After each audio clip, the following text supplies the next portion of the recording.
जय श्री कृष्णा दोस्तों, आपका अपने चैनल पुण्य धर्म में स्वागत है। दोस्तों, आज हम मार्गशीर्ष के पूर्णिमा की कथा श्रवण करेंगे। तो चलिए शुरू करते हैं।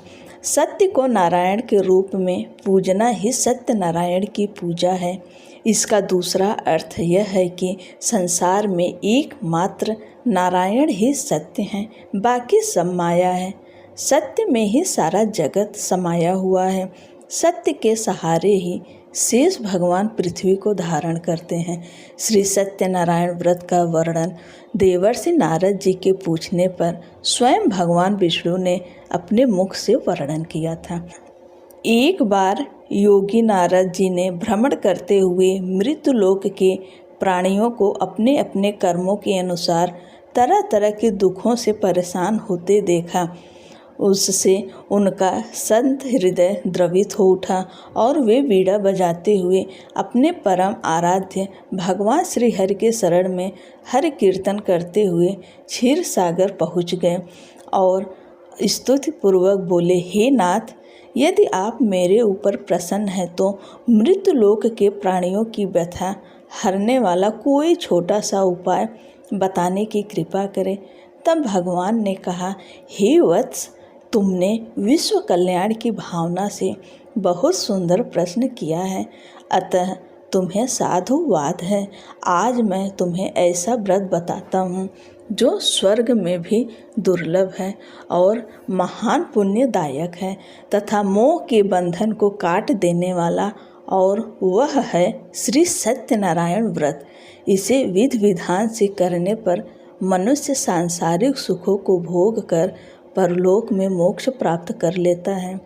इसके बाद काशीपुर नगर के एक निर्धन ब्राह्मण को भिक्षावृत्ति करते देख भगवान विष्णु स्वयं ही एक बूढ़े ब्राह्मण के रूप में उस निर्धन ब्राह्मण के पास जाकर कहते हैं, हे विप्र, श्री सत्यनारायण भगवान मनोवांछित फल देने वाले हैं। तुम उनकी व्रत पूजन करो, जिसे करने से मनुष्य सब प्रकार के दुखों से मुक्त हो जाता है। इस व्रत में उपवास का भी अपना महत्व है, किंतु उपवास से मात्र भोजन न लेना ही नहीं समझना चाहिए। उपवास के समय हृदय में धारणा होनी चाहिए कि आज श्री सत्यनारायण भगवान हमारे पास ही विराजमान है, अतः अंदर व बाहर शुचिता बनाए रखनी चाहिए और श्रद्धापूर्वक भगवान का पूजन कर उनकी मंगलमयी कथा का श्रवण करना चाहिए। सायंकाल में यह व्रत पूजन अधिक प्रशस्त माना जाता है।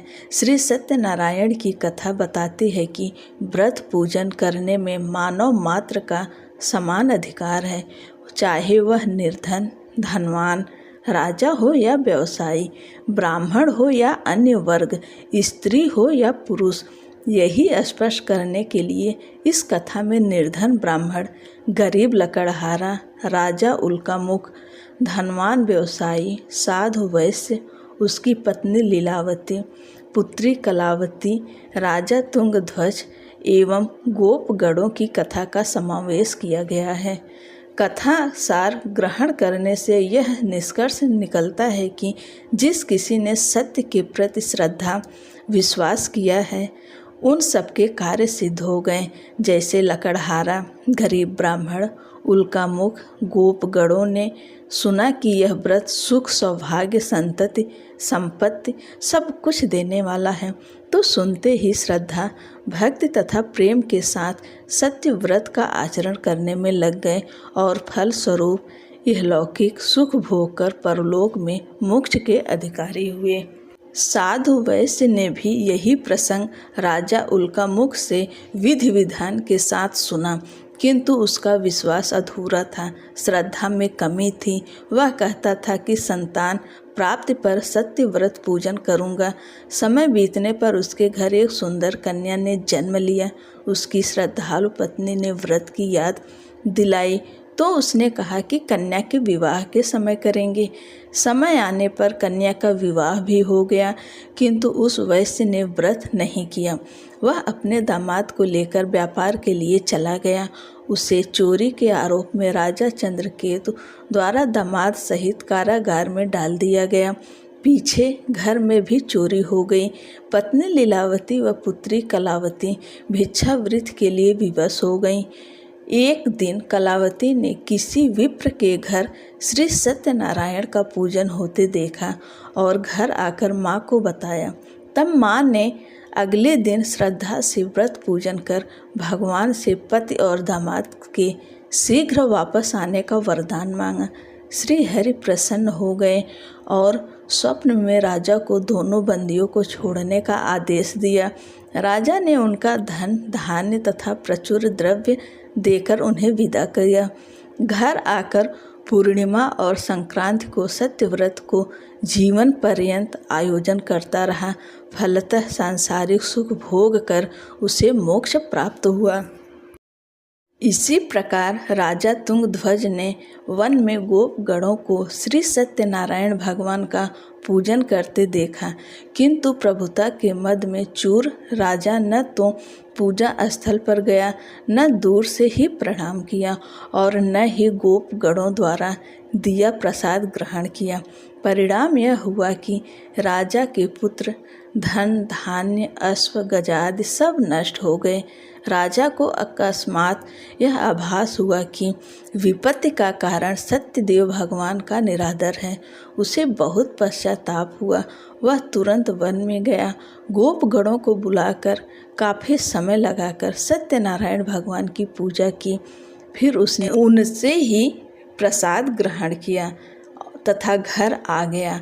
उसने देखा कि विपत्ति टल गई और उसकी सारी संपत्ति तथा जन सुरक्षित हो गए।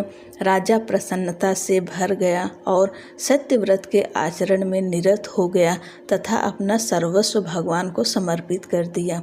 श्री सत्यनारायण व्रत से हमें शिक्षा मिलती है कि सत्य रूप ब्रह्मा जीवात्मा रूप में हमारे अंदर विद्यमान है। हम सब सत्य के ही स्वरूप हैं, पर माया के वश में आकर नष्ट होने वाली वस्तुओं को संग्रह करने की सोचकर संसार में मग्न हो रहे हैं। इस अज्ञान को दूर करके सत्य को स्वीकार करना और प्रभु की भक्ति करना ही मानव का धर्म है। यही सत्यनारायण व्रत और कथा का सार है। दोस्तों, वीडियो में अंत तक बने रहने के लिए आपका बहुत बहुत धन्यवाद। एक बार बोलो जय श्री सत्यनारायण भगवान की जय।